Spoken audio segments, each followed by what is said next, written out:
New drop on the merch shop, folks. Some people might think this is in bad taste, but I don't think so, not at all. We gotta send a message out there that we will not cower, we will not give up, we will not be intimidated. And the best way to do that is to flaunt it. You missed, Leftoids. Nice try. We'll see you in November. If you guys want to pick up the You Missed t-shirt, go to the link in the description and let everybody know you're standing with Trump.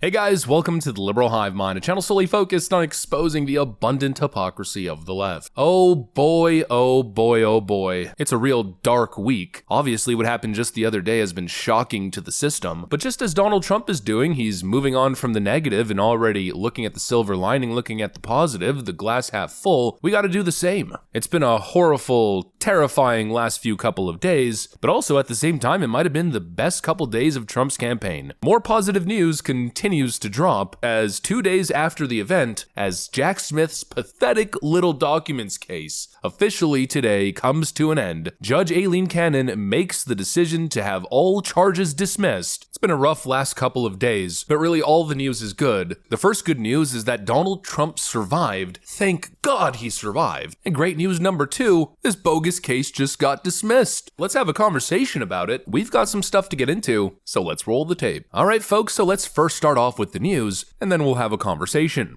So this Fox News alert now, we have major breaking news on one of the cases facing the former president, Donald Trump. Specifically, the documents case based out of Palm Beach, Florida. For more on that, David Spun tracking it in Washington, D.C. And David, I'll allow you to deliver this major headline. Judge Aileen Cannon has dismissed the classified documents case against Donald Trump in Florida. This is massive news. We did not see this coming at all. This is a case that she tentatively postponed to a later date. The original trial was set for the end of May.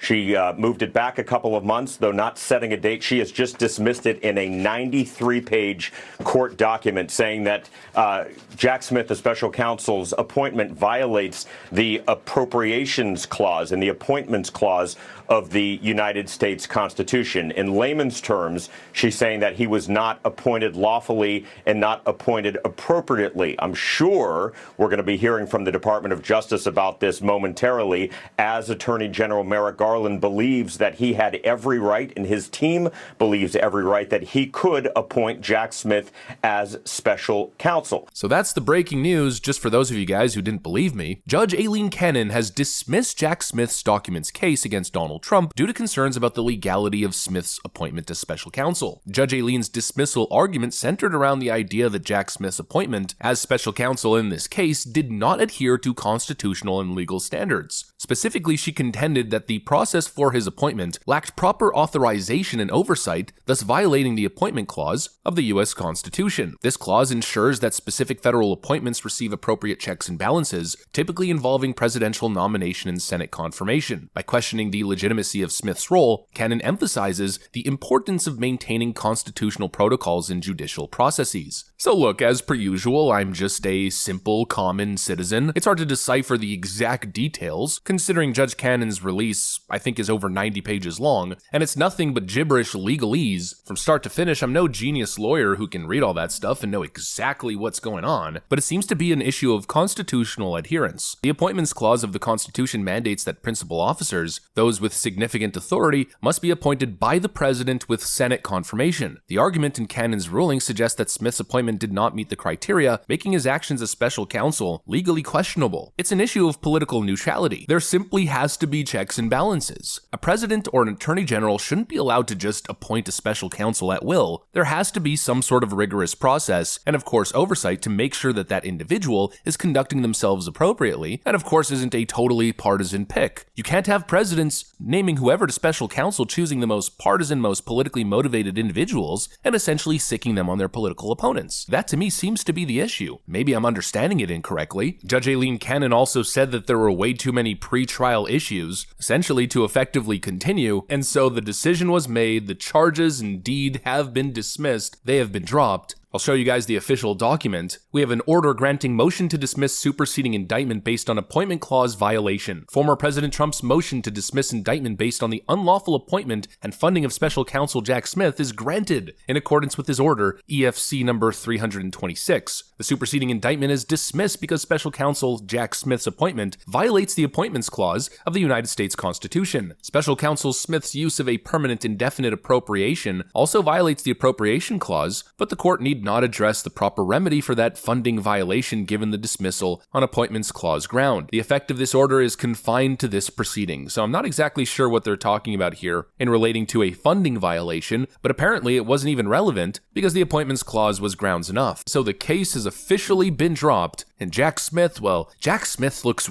real pissed. Special counsel, do you plan to make a statement soon to us? Can we expect to hear from you today on the Docs case, sir?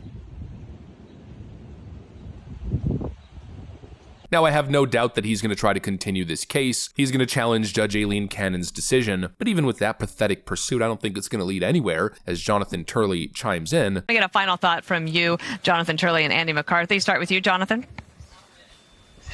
Well, I think that with Judge Merchan, the assumption is that he's going to say a lot of this is unofficial conduct to preserve the conviction. But I tell you, I've gone through that case after the immunity decision, and I sat in that courtroom. I was surprised at how much of that case falls into the second bucket of the three buckets laid out by the court. A lot of it is stuff that the court says is presumptively official and protected. So he's going to have a tough time trying to make this cat walk backwards to preserve that.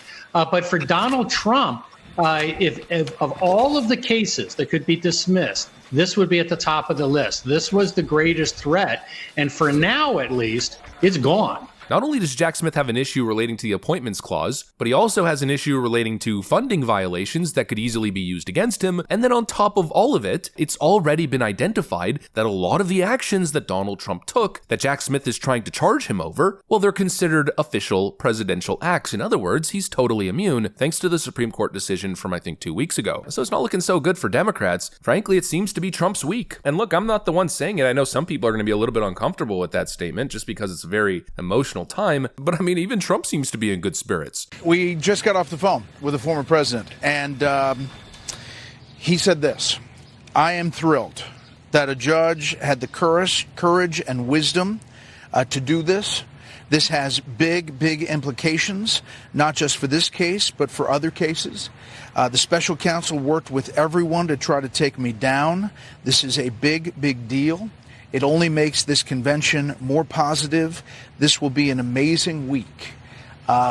He said again and again that this was a big decision. He pointed to, Justice Thomas and the questioning in the Supreme Court on this very issue about the special counsel, but seemed to indicate that he thought that this would have implications for other cases. He's ready to rock and roll. He's happy with the decision. He's already altered his speech. He's also going to be announcing his VP at the RNC convention tonight. Essentially, things are looking good and the show must go on. And this, of course, well, it's got leftoids seething and also suffering Freudian slips. Let's just say the leftoids at CNN aren't exactly too happy. Felony counts.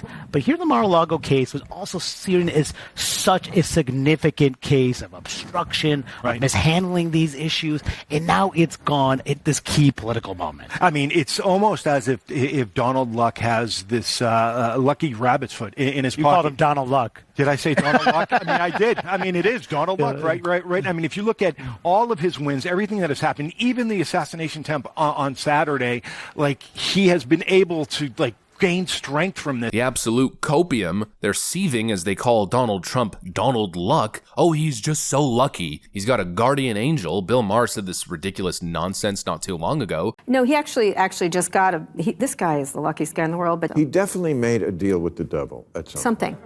Because he always lucks out on everything. Yeah. He has the best enemies. Trump's just so lucky. How does he keep winning over and over again? Well, I'll explain it really quick to you leftoids. You might want to pay attention for this lesson. You think think the common denominator is luck, right? Trump just keeps getting away because he's such a lucky guy. The common denominator isn't luck. The common denominator is you. It's your bogus attempts at destroying him. You know, if you continue to launch these campaigns and every single one of your campaigns is built on a mountain of lies, non-evidence, fake information, well, if all of those campaigns fail, is it surprising? Of course it's not. The campaigns are failing because they're dishonest and corrupt. They lack substance or integrity. That's the common denominator, not Trump being lucky. Jack Smith was not legally appointed. What they did to Walton Otto was frankly disgusting. Donald Trump is totally protected by not only presidential immunity, but the Presidential Records Act. Those were his documents to take. Not to mention, most of them were not classified, and some of the classified ones were already declassified. That's why this case fell apart, not because Trump is lucky. This was the first case to go, and now it's the first one gone. Officially gone. Not delayed or didn't yield the results that Democrats were looking for. It is gone. Totally dismissed. Good on Judge Aileen Cannon. At least we have some good news to cover. As much as I'm feeling the same emotions as you guys are, it's not a bad idea to get a ball of positivity rolling. That seems to be what Donald Trump is doing, and he's the one who got shot in the ear. I'd say if he can do it, well then we certainly can join the crew. Anyways, that's pretty much what I got for you guys on this one. Hopefully you enjoyed it. If you did, make sure to leave a like and possibly subscribe. Thanks for watching, and I'll see you on the next one.